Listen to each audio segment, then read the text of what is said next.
si tu savais, Linda, à un moment donné, je te détestais, j'ai failli arrêter le coaching, mais je me suis dit qu'il fallait que je continue, tu vois. Vous êtes prêts? Plus de bruit, ça tourne.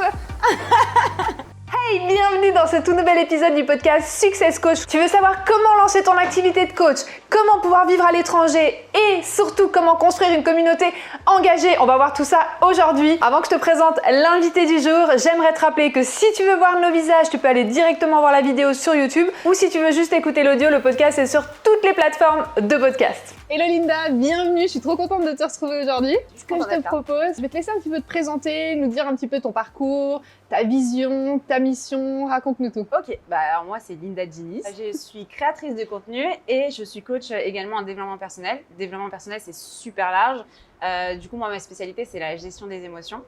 Donc voilà, c'est mon angle de vue. Trop bien, gestion des émotions, donc ça tout. doit être le feu quoi. Ouais, colère, peur, on gère toutes les émotions désagréables. Et du coup, comment tu t'es lancée dans le coaching? Comment justement, qu'est-ce qui s'est passé? Comment t'es arrivée là? Alors moi j'ai toujours été intéressée par tout ce qui est fonctionnement humain et tout. Dès l'âge de 12 ans, je savais vers où je me dirigeais, tu vois. Dès que la conseillère d'orientation elle est venue à nous dans la classe, elle a dit oui, faut penser à vos projets. Je me suis intéressée. Moi, il était hors de question que je fasse quelque chose que je n'aimais pas. Parce que j'étais pas très scolaire, tout simplement. Donc je me suis dit, ok, si je vais dans une voie, il faut que ça m'intéresse profondément. Donc je savais que j'allais être J'ai découvert la psychologie, donc je me suis dit, ok, ça c'est pour moi, ça c'est les études qu'il me faut. Donc du coup, je suis partie en psychologie, j'ai fait mes études, j'ai eu mon diplôme. Je me suis lancée dans la création de contenu. D'ailleurs, au départ, je voulais créer de la création de contenu sur la psychologie, mais j'avais pas les ovaires pour me lancer. J'avais pas confiance en moi, tout simplement. Un manque de légitimité, un manque de confiance et tout. Donc, j'ai fait un truc un peu plus fun, un peu plus facile. Mode, lifestyle. Donc, tu balances une photo, tu balances des réels. Bon, c'était simple. Donc, je me suis lancée dans ça. J'ai réussi à créer une communauté autour de ça. Et au bout d'un moment, je me suis dit, ok, mais en fait, il te manque vraiment ce qui t'anime. Il te manque vraiment ce qui te plaît au final. Donc, qu'est-ce que tu décides de faire? Et c'est là où j'ai découvert le métier de coach. Parce que psychologue, c'était pas ce qui rentrait vraiment, ça correspondait à moitié, mais pas totalement. Et c'est qu'après, j'ai découvert le métier de coach. Et c'est marrant parce que du coup, moi, je savais vraiment ce que je voulais faire, mais je savais pas le nom que ça portait, tu vois. Et quand j'ai découvert du coup le métier, je me suis dit, ok, mais en fait, c'est ça, et j'y go. Et j'ai fait un long travail sur moi, du coup, de confiance, etc. Et me voilà aujourd'hui implantée dans l'univers du développement personnel, psychologie, et voilà. Trop bien. Tu parlais justement du syndrome de l'imposteur, ça on y reviendra tout à l'heure avec la partie tips, où tu nous diras justement comment vaincre ce syndrome de l'imposteur, comment prendre action malgré qu'il soit là, parce qu'il est souvent là, problème de légitimité. Donc ça, on en parlera tout à l'heure.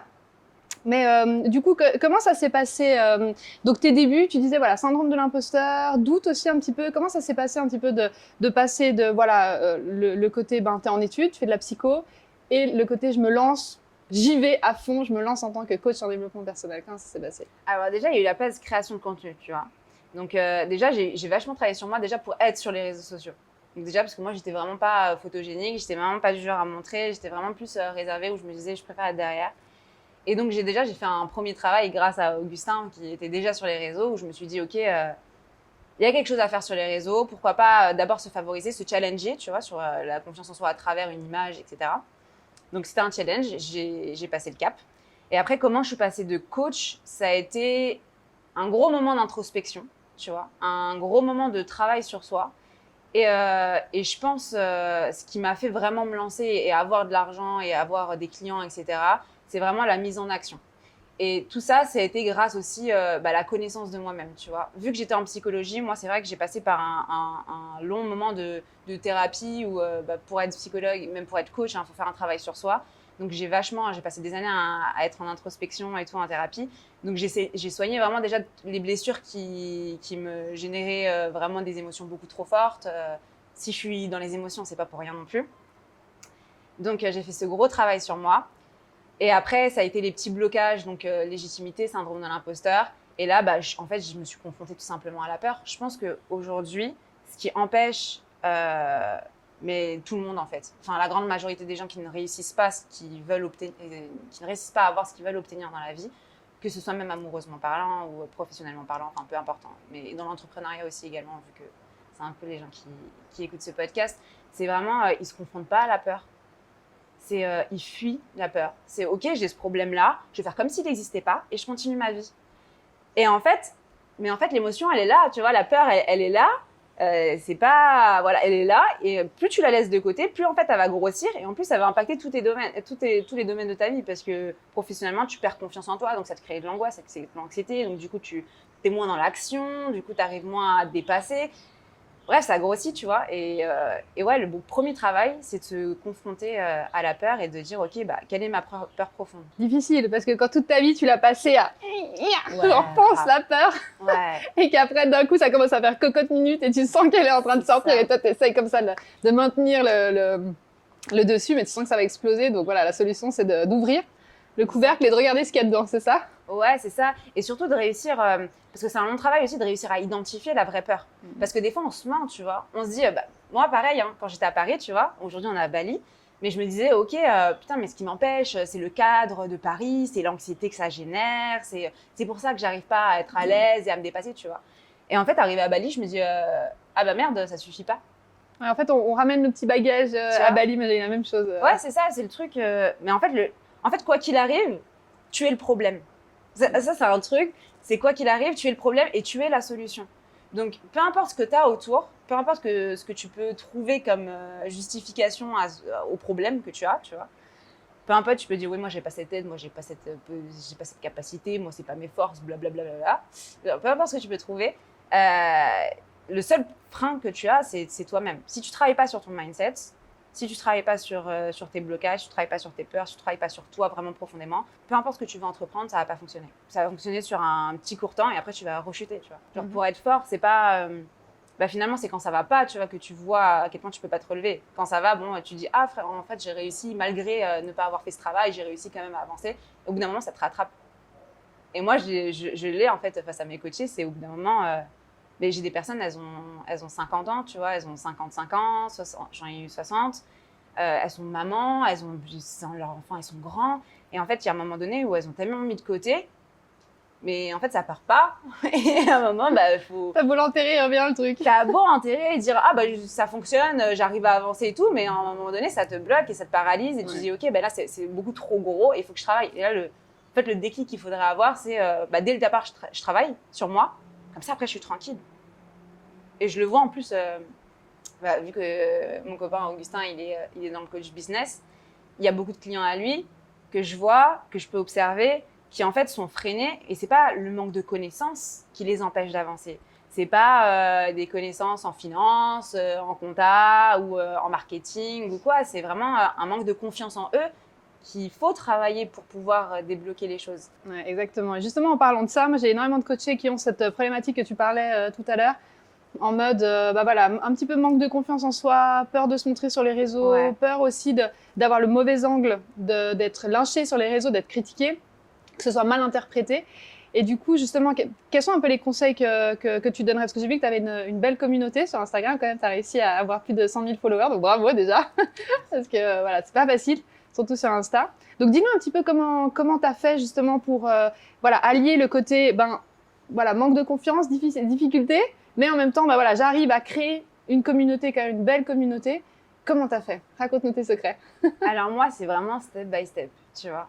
C'est vraiment le truc de, ok, en fait, si tu vois vraiment le résultat que tu souhaites, ça va te paralyser et la peur, elle va prendre trop de place et trop de trucs. Donc, je suis en mode, ok, vas-y, quel est le truc qui va me challenger, mais qui va faire que quand même, je me sens capable quand même de le faire, tu vois. Au départ, ça a été juste une photo. Donc, je me suis dit, ok, c'est gênant, mais vas-y, on va le faire. Donc, je poste une photo. Ça a été tous les jours des photos. Donc, je me suis dit, ok, là, ça y est, c'est rentré dans ma zone de confort. Donc, ça y est, je l'ai acquis. Ok. Photo en maillot de bain. Je fais, ah ouais, photo en maillot de bain, là, ça me challenge. Là, je sens quelque chose en moi, tu vois, qui frétille. Je sens que je vais me challenger si je le fais. Ok, vas-y, fais-le, parce que tu te sens quand même capable. Donc, je l'ai fait. Ça a été la vidéo. Ok, la vidéo, tu vois, step by step, en fait. Vraiment, va pas dans ta zone d'inconfort, d'insécurité à fond. Pas d'inconfort, mais d'insécurité. Pars pas trop loin pour pas que tu sois perdu et que tu perdes toute confiance et que ça te crée en plus un retour négatif et que du coup, tu te sens plus à l'aise. Mais justement, va sur la zone d'inconfort, tu vois, où tu dis, t'acquiers. La zone d'inconfort, tu la ramènes dans ta zone de confort et à chaque fois, tu fais un petit pas comme ça. moi, c'est ma stratégie. Je trouve que c'est la meilleure quand ta peur, elle te paralyse. Je pense que c'est la meilleure des stratégies, ouais. Moi, comme je dis souvent, ta zone de confort, c'est vraiment... Tout ce que tu veux, c'est en dehors de cette zone de confort, c'est sûr. C'est pour ça que c'est hyper important quand Moi, j'ai vraiment cette phrase, je le dis tout le temps à mes coachés, quand tu sens que c'est inconfortable, que tu sors de ta zone de confort, c'est que c'est la bonne direction. Ouais. Ça doit être ta boussole, en fait. Ça va être, ça tombe bien, je me sens mal à l'aise de le faire, ok, faut que je le fasse. Parce que si tu veux, justement, par exemple, tu veux être cette personne qui génère 10 000 € par mois, par exemple, la personne que tu es aujourd'hui, c'est pas la personne qui génère 10 000 € par mois. Et il faut que tu sortes de ta zone de confort, il faut que tu fasses des choses que tu pensais peut-être ne pas être capable de faire, il faut que tu changes en fait, vraiment, que tu travailles sur ton mindset, on en parlait tout à l'heure. Quoi. Ouais, c'est ça. Et d'ailleurs, ça rejoint un peu ce que tu dis, c'est aussi accepter et comprendre que tu n'as pas le bon fonctionnement, tu n'as pas le mindset qu'il faut pour avoir ce que tu veux obtenir. Donc, il y a cette remise en question qu'il faut avoir. Ok, j'ai toujours fonctionné comme ça, ok, ça m'a servi jusqu'à maintenant, mais il y a peut-être des petits trucs que je dois ajuster. Alors, c'est pas changer de personnalité, c'est ajuster, voir sur quelles croyances limitantes j'ai pour avancer qui va me permettre d'avoir ce que je souhaite. Et du coup, donc maintenant tu vis à Bali, avec ton chéri, trop bien. Et donc voilà, le coaching aussi, d'être coach, ça te permet de vivre la vie d'Aloca à Bali, la grande vie. Donc ça, c'est cool aussi. Et du coup, comment ça s'est passé justement? Qu'est-ce que donc vous êtes à Bali maintenant? Est-ce que vous allez rester? Est-ce que vous allez partir? Est-ce que vous allez faire un tour du monde? Raconte-moi tout, vous allez faire quoi? C'est très intéressant parce que la personne qui a empêché le plus qu'on parte à Bali, tu vois, dans notre couple, ça a été moi, parce que j'avais cette peur du changement, tu vois. J'étais très... ouais, mais là, il y a mes proches, il y a les gens que j'aime, ça fonctionne. Enfin, j'aime, je me sens à l'aise, tu vois. Et là, c'est la zone inconnue, encore, c'est Bali, j'ai peur, tu vois. Il y a cette peur. Et finalement, je me suis rendu compte que c'est ce qui faisait que j'avançais pas aussi. C'est ce qui faisait que ça me mettait dans un mindset qui n'était pas productif, on va dire. C'était pas... En fait, ton entourage, moi, j'ai pas grandi dans un univers entrepreneurial. Mes parents sont de la classe ouvrière. Mes amis sont en CDI. Je suis la seule qui est un peu en dehors des codes. Je suis même la seule qui a fait des grandes études dans ma famille. Donc, je suis en dehors des codes et quand tu es plongé dans cet environnement avec ces personnes-là qui n'ont rien à voir, n'ont pas la même vision de voir les choses que toi, bah, inconsciemment, même si tu te dis « ouais, je suis sûre de ce que je veux », ça joue sur ton mental. Parce que tous les jours, tu es confronté à ces personnes-là. Donc, il suffit. Tu vois, des fois, même s'ils te disent « ouais, c'est bien ce que tu fais », tu sens le ton de la voix qui est un peu pessimiste. Tu sens la peur dans leur voix et du coup, toi, même si tu remarques pas que inconsciemment ça te touche, et ben tu remarques après finalement que ah ouais, je suis moins motivée aujourd'hui bizarrement. Ouais. Tu vois, et finalement ça vient de là. Ouais, faut faire très attention aux gens bon là c'est la famille et les amis, mais faut faire assez attention de qui on prend les conseils. Ouais, aussi. Parce que les gens en fait ils t'aiment, ils veulent te protéger. Je pense que tu as vécu ça, moi mon entourage quand je leur ai dit que je quittais le droit pour devenir coach à Bali, y a tout le monde qui m'a dit mais meuf, qu'est-ce qui se passe? Genre, t'es tombée sur la tête, qu'est-ce qui s'est passé? Et c'est pas qu'ils voulaient mon mal, au contraire, ils voulaient vraiment me protéger. C'était là, mais en fait, elle a pété un plomb, nanana, il faut que je l'aide, il faut que je la sauve. Donc, il faut faire attention parce que si j'avais écouté leurs conseils, je serais pas là aujourd'hui en train de faire l'interview avec toi. C'est ça. Et je vivrais pas ma best life. Ça a été la meilleure décision de ma vie, ça a été de quitter le droit, justement. Ouais. Merci, mon Dieu. Merci, ouais. Maintenant, je suis là, je suis libre, en fait. Ce que j'avais pas avec le droit, et toi c'est pareil. Ouais, mais et en plus c'est marrant parce que du coup l'entourage qui est autour de toi, ils veulent c'est ce qu'on discutait de ça la dernière fois avec Augustin, c'est que ils veulent ton bonheur.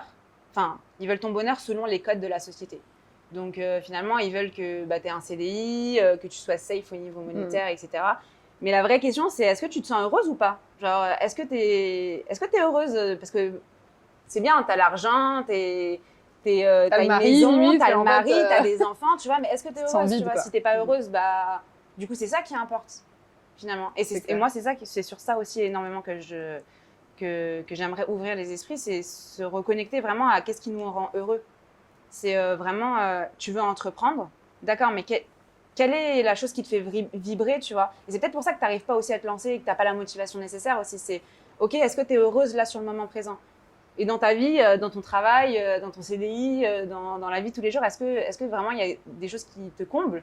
T'as le mari, est-ce que vraiment t'es bien avec... est-ce que t'es heureuse? Ouais, c'est comme si les gens, parfois, ils acceptaient leurs conditions.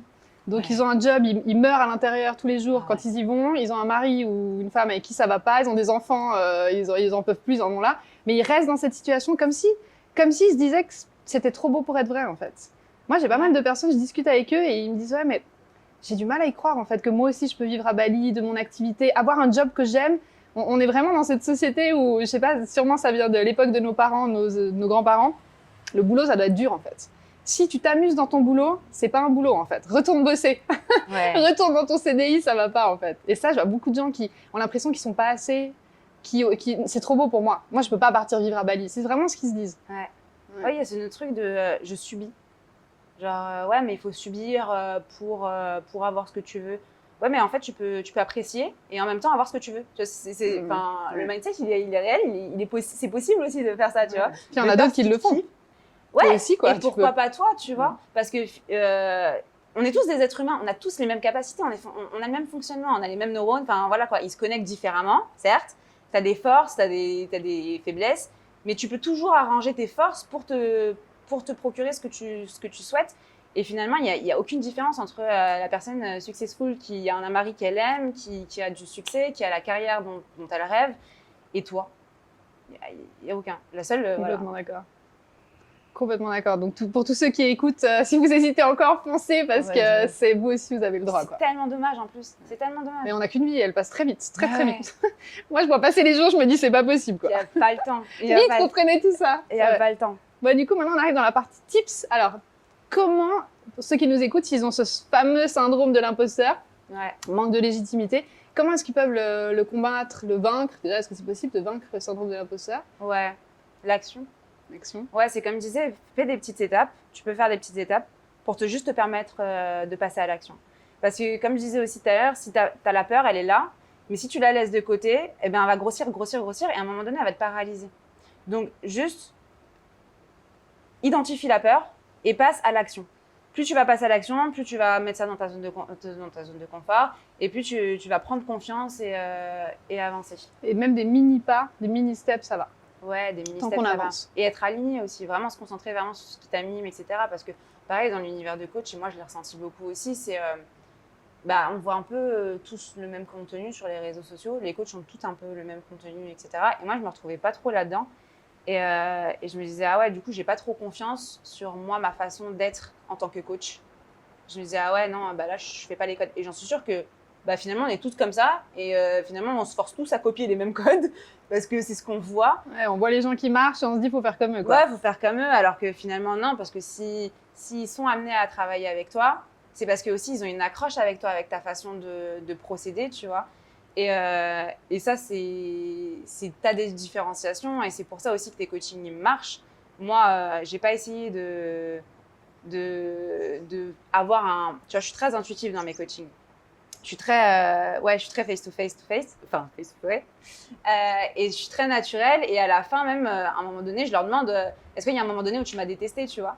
Parce que c'est pas mon but d'être amie avec toi. Mon but, c'est de faire évoluer. Et elles me disent mais si tu savais, Nida, à un moment donné, je te détestais. J'ai failli arrêter le coaching. Mais je me suis dit qu'il fallait que je continue, tu vois? C'est bon signe. Ouais. Et du coup, ouais, c'est grâce à ça aussi que du coup mes coachings ils marchent. Je me suis pas fixée à des codes, etc. Parce que dans le coaching, on peut se dire ouais, t'as un processus. Je fonctionne vraiment avec ma façon de faire et ma différenciation est même en face à face quand je suis avec des clientes, avant même de passer au paiement, tu vois. Ma force, c'est de connecter aussi avec la personne et qu'elle voit aussi comment je fonctionne, comment je suis. Et si elle accroche, finalement, c'est ce qui marche. Hein. Enfin, c'est ce qui marche le plus. Hein. Moi, je ne suis pas douée en vente sur Instagram, mais en face à face, tu connectes direct avec moi. Ouais, si les gens veulent prendre action, il faut qu'ils viennent chez toi, quoi. Ouais, voilà, c'est ça. C'est pas le genre de coaching où on se voit pendant 20 ans et en fait, il n'y a pas de résultat, quoi. Non, je suis partie de la psychologie pour ça. Je ne suis pas devenue psychologue pour ça, justement. Ouais. Donc, non, tu as un problème. Ok, bon, alors c'est bien, il faut accepter d'avoir un problème, il faut accepter l'émotion, il faut vivre l'émotion, mais tu ne vas pas rester 1 an dans l'émotion. Il y a un moment donné, ok, tu es triste, justement, on va faire en sorte de passer à l'action pour avoir ce que tu souhaites. Trop bien, donc cette fameuse émotion qui revient tout le temps, quoi. Ah bah ouais. Et est-ce que tu aurais des conseils pour gérer ce côté, tu sais, la peur de mettre un prix sur son accompagnement? Tu vois, moi au début, j'ai coaching gratuit. C'est le premier truc que j'ai fait, tu vois. Coaching gratuit, parce que je me disais, ok, de toute façon, elles n'ont pas payé. Donc même si j'y arrive pas, bon, c'est pas très grave. Tu vois, je le vivrais. Ça enlève la pression. Ça enlève carrément la pression. Ouais. C'est ce qu'on fait avec nos coachs. C'est se dire, ok, en plus, je vois de quoi je suis capable, je vois mes process, je vois ce que je dois améliorer. Donc, du coup, je peux améliorer. Je peux être à l'aise aussi à l'idée de tester mes outils. Tu vois, ok, ça marche, ça marche moins. Ok, je le laisse, je le mets de côté et je prends ce qui m'arrange. Et après, j'ai fait des coachings à 60 € la séance. Après, j'ai fait, ok, là, c'est pas assez. Là, j'ai pas la clientèle que je veux non plus. J'aimerais monter. Du coup, après, en fait, à force de monter, et je dirais aussi avec l'entourage, forcément d'être entouré des bonnes personnes. Tu vois, si tu as des personnes qui ont vraiment un CDI à côté de toi, et eux qui gagnent 10 € l'heure, enfin 11 € ou 12 € de l'heure, ils vont te dire, waouh, 60 €, waouh, c'est quand même pas mal. Hein. Presque une voleuse, quoi. Alors que toi, tu es en souffrance derrière, tu as fait énormément de travail pour juste une séance. Et en plus de ça, il te faut 40 clients pour avoir un salaire minime, on va dire, un salaire minimal, le SMIC. Et en plus de ça, tu es taxé. Donc, ça veut dire que tu fournis 40 fois plus de travail pour au final ne pas avoir Donc, finalement, 60 €, c'est rien. Ouais, et puis il y a des stats vraiment qui prouvent que plus les gens ils investissent, plus c'est cher, plus ils sont à fond. Genre, quand tu as payé 1 500 € ton accompagnement, tu viens. Ouais, c'est ça. T'es pas là en mode non, en fait, ça me saoule, je reste au lit. Non. T'es plus investi. T'es hyper investi. Ouais. Et j'ai eu ce problème aussi. J'ai eu des coachés du coup qui n'étaient pas trop investis. Et là, je me suis rendu compte, je me suis dit, ok, là, va falloir changer ce mindset, enfin cette façon-là, parce que c'est moi qui les ai attirés aussi. Donc, comment faire pour que j'ai vraiment des personnes motivées et avec lesquelles on va vraiment réussir à atteindre un résultat, et aussi être sûr du résultat que t'apportes. Parce que honnêtement, à la fin de mes coachings, leur vie d'avant n'a rien à voir avec la vie d'après. Ouais, une vraie transformation. C'est une énorme transformation parce que tu travailles sur toi, donc forcément, tu changes ta vie. Tout ce qu'il y a autour de toi vient de toi. Tu crées la conséquence, enfin, c'est toi la cause, quoi. Donc, si tu travailles sur toi, il y a plein de choses autour de toi qui changent. Donc, c'est visuel, tu peux l'observer, tu peux le quantifier, tu peux te dire « Ah ouais, mais j'ai pas du tout le même état d'esprit, mais je pense pas du tout de la même manière, mais je me sens beaucoup mieux. » Donc, en plus, en sachant que le coaching, il va te servir toute ta vie, tu vois, genre, faut que ce soit cohérent, tu vois, avec le prix, c'est de l'investissement, mais c'est vraiment quelque chose qui va te servir tout au long. Donc, se rendre compte de ça, avoir un accompagnement vraiment axé résultat, transformation, dont on le rabâche toute la journée sur les réseaux sociaux, et donc corréler cette transformation avec le prix. Ouais, c'est ça. Et du coup, justement, dernier tips, mais pas des moindres, comment on fait pour passer à l'action ? Tu parlais de passer à l'action tout à l'heure, justement. Ouais, par rapport à la procrastination ? Ouais, par rapport au côté, par exemple, syndrome de l'imposteur. En fait, dans tout, tu vois, par exemple, comment mettre ses prix plus haut. Oser, en fait, on est toujours dans oser passer à l'action, oser coacher, oser poster sur les réseaux, oser faire des stories, oser faire des reels, oser se montrer, par exemple. Déjà, est-ce que tu te connais ? Tout part de la connaissance de soi. C'est connaître quelles sont tes forces, du coup, quelles sont tes faiblesses, quelles sont tes limites. Et du coup, travailler sur qu'est-ce qui te freine, quelles sont tes forces et comment tu peux les mettre en avant, du coup, pour te mettre en action, tu vois. Il y a aussi beaucoup de gens qui ne mettent pas des habitudes en place. Et les habitudes, c'est quand même primordial. La motivation, on ne l'a pas tous les jours. Donc, comment tu fais quand tu n'es pas motivé, tu vois ? Est-ce que si tu n'as pas dormi, si tu as mangé comme une merde, tu as mangé que des McDo et que tu n'as que du gras, donc tu perds en énergie, tu perds en efficacité, tu perds en concentration. Donc, ça ne va pas te mettre down. C'est pas les meilleures conditions. Est-ce que tu prends soin de toi déjà pour être dans un état d'esprit où tu es capable d'affronter tes peurs ? Parce qu'il faut quand même avoir un mindset pour affronter et être prêt à passer à l'action. Donc déjà, est-ce que tu mets tout en œuvre pour être dans un bon état d'esprit ? Et l'état d'esprit, après, c'est étape par étape et tu te lances, tu passes à l'action. Et ne pas aider à se faire accompagner aussi si tu en as besoin et si tu penses que c'est trop dur. Parce qu'il y a aussi le truc de ouais, c'est pas grave de se faire accompagner. Ça ne veut pas dire que t'es faible, ça ne veut pas dire que tu n'es pas capable, ça veut juste dire que tu gagnes du temps, tu gagnes de l'énergie aussi, et au moins tu n'es pas tout seul, parce que c'est dur de trouver des bonnes personnes qui t'entourent. Donc là, au moins, tu es accompagné, tu es soutenu, tu sais que tu vas vers une direction, et en plus, tu as confiance en cette direction. Ouais, et le coach, il t'aide à avoir tes blind spots. On a tous des blind spots, des trucs qu'on ne voit pas, qui sont juste là, tu sais, comme quand dans le rétroviseur, quand tu vois juste pas la voiture, c'est exactement la même chose. Tu vois pas certains trucs, et lui, justement, c'est un expert, censé être un expert, en tout cas, il faut choisir le bon coach, évidemment. Et lui, il va t'aider vraiment à, comme tu disais, raccourcir, vraiment aller plus vite, éviter les erreurs que lui, il a fait ou que ses coachés ont fait. Et voir ces blind spots qui vont permettre d'aller plus vite. Et aussi, en fait, quand tu prends un coach, ça te pousse à passer à l'action. Tu es obligé parce que le coach, il attend que tu fasses... on décide ensemble d'un plan d'action et la fois d'après, moi, je suis là, alors, c'est bon, tu l'as fait ou pas? Et si la personne elle me dit non, bah, je vais la guider, etc. Bah, à un moment donné, il faut qu'elle passe à l'action. Et ça, c'est trop bien. Souvent, mes coachés me disent ça. Ah, mais je veux pas te décevoir. Donc, du coup, bah, je fais les choses et tout. Je suis là, parfait. Ouais. Garde ce mindset. Ouais, il y a ce continue. truc de l'autre côté de disant, ouais, bah, elle m'a donné un exercice, elle m'a donné quelque chose à faire ou quelque chose sur lequel travailler. Je vais pas arriver sans rien. Je sais que j'ai une séance, tu vois, même si c'est demain. Oui. Ah merde, je vais le faire avant demain, tu vois. Je veux pas passer pour le nul de la classe, quoi. Je vais le faire avant demain. Du coup, ouais, ça te pousse à. Tu peux pas mettre de côté là.